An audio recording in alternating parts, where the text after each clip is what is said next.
అందరికీ నమస్కారం. నేను మీ కిరా కార్పేని. గతంలో నల్లపురెడ్డి ప్రసన్న కుమార్ రెడ్డి ప్రశాంతి రెడ్డి గారి మీద రుక్మిణి కళ్యాణ మండపంలో సభ మీద కొన్ని అనుచిత వ్యాఖ్యలు చేశాడు, దారుణంగా దుర్భాషలాడాడు, వ్యక్తిగత హననం చేశాడు, క్యారెక్టర్ అసాసినేషన్ చేశాడు, పర్సనల్ లైఫ్లోకి వెళ్ళి దారుణంగా మాట్లాడినాడు. అప్పుడు అందరూ కూడా దుమ్మెత్తి పోశారు. ఆ ఇంటి మీద ఎవరైతే అభిమానులు ఉంటారో గుర్తు తెలియని వ్యక్తులు కూడా దాడులు చేయడం జరిగింది. అదేవిధంగా అదే సభలో పక్కన కాలు మీద కాలు వేసుకుని అనిల్ కుమార్ యాదవ్ కూడా సమర్థిస్తూ నవ్వడం జరిగింది. దాని తర్వాత కూడా అనిల్ కుమార్ యాదవ్ కూడా మళ్ళీ సమర్థించడం, ప్రసన్న కుమార్ రెడ్డి కూడా నేను అన్నటువంటి పదాలు ఏవైతే ఉన్నాయో వాటి మీద మళ్ళీ నేను కట్టుబడి ఉన్నాను, ఆ పదాల మీదే నేను తిరిగి నిలబడి ఉన్నానని చెప్పడం కూడా జరిగింది. అప్పట్లో ప్రశాంతి రెడ్డి గారు వెళ్ళి కేసు పెట్టడం జరిగింది. కేసు ఫైల్ అయింది. అయితే నిన్న నెల్లూరు రూరల్ డిఎస్పీ ఘట్టమనేని శ్రీనివాసరావు గారి విచారణకి ప్రసన్న కుమార్ రెడ్డి హాజరయ్యాడు. 4 గంటల పాటు ఈ విచారణ జరిగింది. 40 ప్రశ్నలు అడిగారు. వాటికి తన లాయర్లతో కూడా వెళ్ళినటువంటి ప్రసన్న కుమార్ రెడ్డి 40 ప్రశ్నలకి సమాధానాలు రాసి ఇచ్చాడు. ఇచ్చిన తర్వాత బయటకు వచ్చి ప్రెస్ మీట్ పెట్టాడు ప్రసన్న కుమార్ రెడ్డి. అసలు ఏం మాట్లాడాడు అనేది ఒకసారి చూద్దాం. వీటి మీద కేసులు పెట్టుకుంటూ పోతే కోర్టు హాలులో పట్టవు, జైళ్లు పట్టవు. గుట్టుగా కాపురాలు చేసే వాళ్ళ ఆడవాళ్ళ యొక్క జీవితాల గురించి మాట్లాడితే, వాళ్ళ కుటుంబాన్ని నీచంగా దిగజార్చాలని నువ్వు ట్రై చేస్తే వీటి మీద కేసులు పెట్టక నీ ముందు కేసు బీర్లు పెడతారా? తాగి ఉద్ధరిద్దు అనే కేసులు పెట్టక ఏం పెడతారు? పోలీస్ స్టేషన్లు పట్టవు, కోర్టు హాళ్ళు పట్టవు అన్నంత మాత్రాన ఇవి పట్టించుకోకుండా ఉంటారా? నీ కుటుంబంలో ఆడవాళ్ళ గురించి మాట్లాడితే నువ్వు డీజే సాంగులు పెట్టుకొని డ్యాన్స్ చేస్తావా? నువ్వు బాధపడవా? కాబట్టి మాట్లాడేటప్పుడు కొంచెం జ్ఞానం పెంచుకో. విమర్శలు ప్రతి విమర్శలు అనేది సహజం, అది రొటీన్ గా జరుగుతూ ఉంటుంది. విమర్శలు ప్రతి విమర్శలు సహజం అంటున్నావు. విమర్శ అంటే ఏంది? రాజకీయానికి సంబంధించినటువంటి విమర్శ. దాని ప్రతి విమర్శ ఏంటి? రాజకీయానికి సంబంధించిందే ఉండాలి. ప్రశాంతి రెడ్డి గారు అక్రమంలో, అవినీతుల్లో, అన్యాయాల్లో వీటన్నిటిలో నువ్వు పీజీ చేసావు అనింది. నువ్వేం చేయాలి? ఈవిడ రాజకీయంగా మాట్లాడింది కాబట్టి ప్రశాంతి రెడ్డి గారు నువ్వు కూడా రాజకీయ భాష జోడించి, నేను ఎలాంటి తప్పులు చేయలేదు, నేను అవినీతి చేయలేదు, అన్యాయాలు చేయలేదు, అక్రమాలు చేయలేదు, కావాలంటే మీరు నిరూపించండి, నేను దేనికైనా సిద్ధం, ప్రజాస్వామ్యంలో మీరు అబద్ధాలు చెప్పొద్దు అనాలి. లేదంటే నువ్వు తప్పు చేస్తుంటే కవర్ చేసుకోవడానికి ఏదన్నా చేసుకోవాలి తప్ప, అంటే ఆ విధంగా జుగుప్సాకరమైన ఎబ్బిట్టు మాటలు మాట్లాడకూడదు కదా. ఆవిడ రాజకీయ భాష మాట్లాడింది, రాజకీయంలో నేను విమర్శించింది. నువ్వు కుటుంబాల జోలికెళ్ళి ఎందుకు ప్రతి విమర్శ చేయాలి? దీని విమర్శకి ప్రతి విమర్శ అంటారా? జనాలందరూ చూస్తూ ఉన్నారు కదా. అందుకనే కదా గతంలో ఎన్నికలకు ముందు కూడా నువ్వు ఇలాంటి దారుణమైన భాష మాట్లాడే కదా నువ్వు చిత్తుగా ఓడిపోయినావు. మళ్ళీ బయటకు వచ్చి మళ్ళీ ప్రెస్ మీట్లో విమర్శకి ప్రతి విమర్శ చేశానంటున్నావే, నీకు బుద్ధి జ్ఞానం కొంచెమైనా ఉందా? నేదురుమల్లి జనార్దన్ రెడ్డి గారు మా నాన్నగారు మంచి రాజకీయాలు చేశారు అంటున్నావు. వాళ్ళు నిజంగా మంచి రాజకీయాలు చేసి ఉండొచ్చు, కానీ నువ్వు పండిత పుత్ర పరమసుంట, నువ్వెలాంటి రాజకీయాలు చేస్తున్నావు? నీచంగా ఆడవాళ్ళ గురించి మాట్లాడుతూ ఉండవే, నీకు బుద్ధి లేదా? ఇంతకు ముందు నెల్లూరులో ఇలాంటి సాంప్రదాయం లేదంట. నిజమే, ఇంతకు ముందు నెల్లూరులో ఇలాంటి సాంప్రదాయం లేదు. ఇల్లు పగలగొట్టింది. నువ్వు ఉంటే నీ ఒళ్ళు పగలగొట్టి ఉండేవాళ్ళు. దానికి చాలామంది బాధపడుతున్నారు ఈరోజు. అలాంటి సాంప్రదాయం లేదు అంటున్నావే. మరి సభ్య సమాజంలో ఒక సభా వేదిక మీదగా నువ్వు మాట్లాడిన మాటలు కూడా నెల్లూరు జిల్లాలో ఇంతకుముందు అలాంటి సాంప్రదాయం ఉందా? రోషం వస్తుంది అంటున్నావు. ఎవరికి రారు? కడుపుకు కూడుతున్నోడు ఎవడైనా ఇలాంటి మాటలు మాట్లాడతాడా? కడుపుకు కూడుతున్నోళ్ళు ఎవరైనా ఆ మాటలు విని నిన్ను నీ ఇల్లు పగలు కొట్టకుండా ఉంటారా?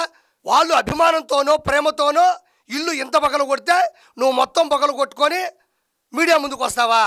ఈ మధ్యన జరిగిన సంఘటన అంతా కూడా మీకు తెలుసు.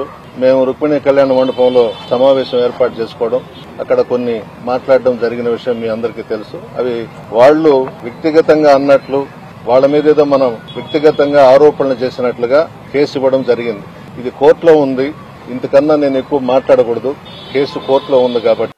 ఇంతకన్నా ఎక్కువే మాట్లాడాలా? మాట్లాడాల్సినటువంటి మాట్లాడేసినావు. ఇది కోర్టులో ఉంది, నేను ఇంతకు మించి మాట్లాడకూడదు. ఏమో ఆ బుద్ధి అంత ముందు తెలియదు నీక? నెల్లూరు రూరల్ డిఎస్పీ గారు ప్రశ్నించిన తర్వాత దానికి సమాధానాలు ఇచ్చిన తర్వాత బుద్ధి జ్ఞానం వచ్చిందా? అన్ని కోర్టులోకి వెళ్తేనో, కేసు ఫైల్ అయితేనో, విచారణకు వస్తేనో అంత మించి మాట్లాడకూడదనే సెన్స్ వస్తుందా నీకు? అంత ముందు మాట్లాడకూడదనే సెన్స్ లేదా నీకు? జగన్మోహన్ రెడ్డి నేర్పించాడా? సొంత చెల్లిని కన్న తల్లిని బయట పంపించినటువంటి వ్యక్తి నీకు చెప్పాడా ఆడవాళ్ళని దుర్భాషలాడు, అలా మాట్లాడితేనే మళ్ళీ నీకు ఎమ్మెల్యేగా బీఫామ్ ఇస్తాను, గెలిచిన తర్వాత మినిస్టర్ ఇస్తా అని చెప్పాడా? ఇది ఒకసారి వినండి. వాడు అడిగిన 40 ప్రశ్నలకి సమాధానాలు ఇచ్చాను రిటర్న్ గా. ఇక్కడ మీరు జాగ్రత్తగా వింటే ప్రసన్న కుమార్ రెడ్డి లోపలికి వెళ్ళి బయటకు వచ్చిన తర్వాత 40 ప్రశ్నలకి నేను సమాధానం రాసిచ్చి వచ్చాను నా లాయర్లతో సహా అన్నాడు. అయితే ఇక్కడ బయటకు వచ్చే ప్రెస్ మీట్లో వాడు అడిగిన 40 ప్రశ్నలకి అంటున్నాడు. అంటే ఎవరైతే రక్షక భటులు ఉంటారో, ఎవరైతే విచారణ అధికారులు ఉంటారో, ఎవరైతే రూరల్ డిఎస్పీ గారు ఉన్నారో వారిని పట్టుకొని వాడు అంటున్నాడు. గారు అనాలి, అండి అనాలి, సార్ అనాలి, లేకపోతే మీరు అనాలి. ఇక్కడ గమనించారో లేదో మీరు, ఇంకోసారి వినిపిస్తా చూడండి. వాడు అడిగిన 40 ప్రశ్నలకి సమాధానాలు ఇచ్చాను. చూడండి, వాడు అడిగినా అన్నాడు. ఇలాంటి తప్పుడు మాటలు మాట్లాడడం వల్లే కదా ఇప్పుడు విచారణ ఎదుర్కొన్నావు. అలాంటి అనుచిత వ్యాఖ్యలు చేయడం వల్లే కదా, గౌరవం లేకుండా మాట్లాడడం వల్లే కదా ఇప్పుడు నువ్వు లోపలికి వెళ్ళి బయటకు వచ్చావు. లోపలికి వెళ్ళింది దానివల్లే. మళ్ళీ బయటకు వచ్చి కూడా ఇక్కడ వస్తే వాడు అని మాట్లాడుతున్నాడు. ఇతను ఎప్పటికీ మారడు. దీన్ని గమనించవలసిందిగా మనస్ఫూర్తిగా ప్రజలు కోరుకుంటున్నాను. డిఎస్పీ గారి విచారణలోనే కాదు, నువ్వు సభ్య సమాజంలో కూడా సమాధానం ఇచ్చి తీరాలి. నువ్వు మాట్లాడమన్నా సభ్య సమాజం గౌరవిస్తుందా? ఈ రోజు కాదు, రేపు కాదు, ఎల్లుండైనా 2029లో నువ్వు బీఫామ్ తెచ్చుకొని మళ్ళీ నిలబడ్డప్పుడు కూడా వీటన్నిటికీ నువ్వు సమాధానం చెప్పాలి, మళ్ళీ క్షమాపణ చెప్పాలి. ఎందుకు నీ మీద దుమ్మెత్తి పోస్తున్నారు జనాలు? ఎందుకు నువ్వు జనాలకి నచ్చట్లేదు అంటే, నువ్వు మాట్లాడిన బూతులతో పాటు నువ్వు ఎవరిని మాట్లాడావు అనేది కూడా పరిగణలోకి తీసుకుంటున్నారు. వాళ్ళు నెల్లూరు జిల్లాలో దాదాపు 500 కోట్ల రూపాయలని సొంత డబ్బులతో ప్రజలకు వినియోగించారు. ప్రజల సమస్యల మీద ఆ పరిష్కారం కోసం ఉపయోగించారు. వాళ్ళు ఉచితంగా కార్పొరేట్ స్థాయి విద్యను అందిస్తున్నారు, కార్పొరేట్ స్థాయి వైద్యాన్ని అందిస్తున్నారు. నెల్లూరు జిల్లాలో 10 కాన్స్టిట్యున్సీలో 170 వాటర్ ప్లాంట్లు ఉచితంగా అందించి వాళ్ళకి మంచి తాగునీరుని అందిస్తున్నారు. 1000కి పైగా దివ్యాంగులకి ట్రయల్ సైకిల్స్ అందించారు. ఇవి కాకుండా వాళ్ళ గడప దాటి ఇంటికి వచ్చిన ప్రతి ఒక్క సమస్యను పరిష్కరిస్తున్నారు. ఈరోజు నెల్లూరు జిల్లాలో ఏ దైవ కార్యం జరగాలన్నా వాళ్ళ సాయం తప్పనిసరి. వాళ్ళ సాయాన్ని అందించి వాళ్ళే వచ్చి ప్రజల యొక్క ఆశీస్సులు కోరుకుంటున్నారు. ఆ దేవుని నుంచి ఆశీస్సులు వాళ్ళకి రావాలని కోరుకుంటున్నారు. నెల్లూరు జిల్లాలో వాళ్ళకుండే ఫ్యాన్ ఫాలోయింగ్ నీకు తెలుసు. నెల్లూరు జిల్లాలో వాళ్ళు ఎలాంటి సౌకర్యాలు అందిస్తున్నారో కూడా నీకు తెలుసు. ఇవన్నీ తెలుసు కూడా ఆ కుటుంబం మీద అక్కసు పెంచుకొని గడిచిన 2024 ఎలక్షన్స్లో కూడా 10కి 10 వచ్చాయి. అది విపిఆర్ గారి యొక్క ప్రముఖ పాత్ర అని తెలిసి ఎలాగోలా వాళ్ళని ఇబ్బంది పెట్టాలి. కోవూరు నియోజకవర్గంలో ప్రశాంత్ రెడ్డి గారు అహర్నిశలో కష్టపడుతున్నారు, భవిష్యత్తులో మనం గెలిచే అవకాశమే లేదు అని ఎలాంటి మాటలు మాట్లాడావో భవిష్యత్తులో దీనికి నువ్వు సమాధానం చెప్పి తీరుతావు ప్రసన్న కుమార్ రెడ్డి.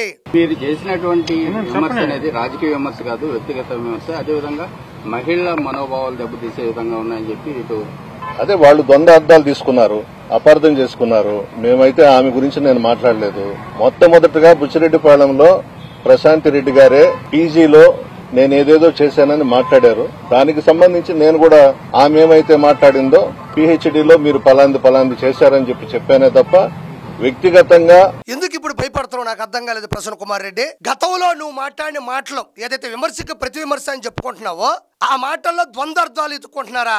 బోరుబావి రకరకాల ఏరియాల్లో పిహెచ్డీ చేసింది, తన భర్తని బ్లాక్ మెయిల్ చేసి పెళ్లి చేసుకుంది, వేమిరెడ్డి ప్రభాకర్ రెడ్డి గారిని నిద్రలో గాని బయటికి వెళ్ళినప్పుడు గాని చంపేస్తుంది అని డైరెక్ట్ గా అన్న పదాలని ద్వంద్వ అర్థాలుగా తీసుకున్నారని సిగ్గు సెరవ లేకుండా మాట్లాడుతూ ఉండవు. ఇది చూసిన జనాలు నిన్ను ఏమనుకోవాలి? నువ్వు రాక్షసుడి అంశలా లేవు. నువ్వు మళ్ళీ పక్క రోజు కూడా నీ ఇల్లు పగలగొట్టిన తర్వాత మళ్ళీ ప్రెస్ మీట్లో కూడా నేనన్న పదాల మీద నేనన్న అర్థాల మీద నిలబడి ఉన్నాను, స్టాండ్ తీసుకున్నానని చెప్పావు నువ్వు. మళ్ళీ ఇప్పుడు మాత్రం కేసు ఫైల్ అయిన తర్వాత డిఎస్పీ గారు పిలిచిన తర్వాత కోర్టుకి వెళ్లాల్సి వచ్చిన తర్వాత ఇప్పుడు మాత్రం భయపడుతున్నావు. హైకోర్టుకి నువ్వు ముందస్తు బెయిల్కి వెళ్ళినప్పుడు నువ్వు మాట్లాడిన మాటలు విని జడ్జి గారు ఏమన్నారు? సభ్య సమాజంలో ఆడవాళ్ళని ఇంత కించపరచొచ్చా, ఇలాంటి మాటలు మాట్లాడొచ్చా, నీకు బుద్ధి లేదని చివాట్లు పెట్టలేదు, అది మీడియాలో రాలేదు, కొంచెమైనా జ్ఞానం ఉందా నీకు? కొంచెమైనా ద్వంద్వ అర్థాలుగా తీసుకుంటున్నారా? ద్వంద్వ అర్థాలు అవి ప్రపంచంలో ఏ ఒక్కరికైనా తెలుగు వాళ్ళకి అది వినిపిస్తే అది ద్వంద్వ అర్థాలు అంటారా? ఏం మైండ్ ఉందయ్యా నీకు? మళ్ళీ నువ్వు A1 అయితే A2 అనిల్ కుమార్ యాదవ్ కాలు మీద కాలు వేసుకొని నవ్వినాడు. మళ్ళీ ప్రెస్ మీట్లో కూడా తను మాట్లాడింది కరెక్టే కదా, తను మాట్లాడిన మాటలో తప్పే ఉంది, చాలా మంది బయటికి వెళ్తే ఈ మధ్యకాలంలో భార్యలు హతమారుస్తున్నారు, ఆ ఉద్దేశంతో చెప్పామన్నారు. ఆయన ఇప్పుడు A2గా ఉన్నారు. ఈరోజు కోవూరు సిఐ గారి ముందు విచారణకు హాజరవ్వాలి, 10 గంటలకే హాజరవ్వాలా. ఎందుకు హాజరవ్వలేదు? క్వార్జ్ తెల్లరాయి కమిషన్ల మీద వేల కోట్ల రూపాయలు సంపాదించి దుబాయ్లో ఆఫ్రికాలో మైనింగ్లో పెట్టుబడి పెట్టి ఆ డబ్బులు వైట్గా మార్చి హైదరాబాదులో నెల్లూరు జిల్లాలో కూడా వ్యాపారాలు చేస్తున్నాడు. అది అక్రమం. ఈడీ రంగంలోకి దిగుతుంది. ఎక్కడ విచారణకి సీఏ గారు ముందుకు వస్తే అరెస్ట్ చేస్తారని మనోడు భయపడిపోయినాడు. ఏం తొడగొడతాడే, మీసం మిలేస్తాడే, బుల్లెట్ దిగిందా లేదా అంటాడే. ఎందుకు రాలేదు కోవూరు సీఏ గారు ముందుకే? కాబట్టి ఖచ్చితంగా ప్రసన్న కుమార్ రెడ్డి గుర్తుపెట్టుకో జీవితంలో. ఆ రోజు ఎందుకు బాధ పెట్టావు, ఈ రోజు ఎందుకు భయపడ్డావు? నువ్వు మాట్లాడిన మాటలు ఎప్పటికీ జనాలు మర్చిపోరు. కాబట్టి నీ రాజకీయ భవిష్యత్తుకి జనాలే సమాధి కట్టబోతున్నారు.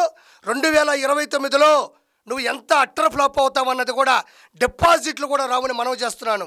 Thank you so much.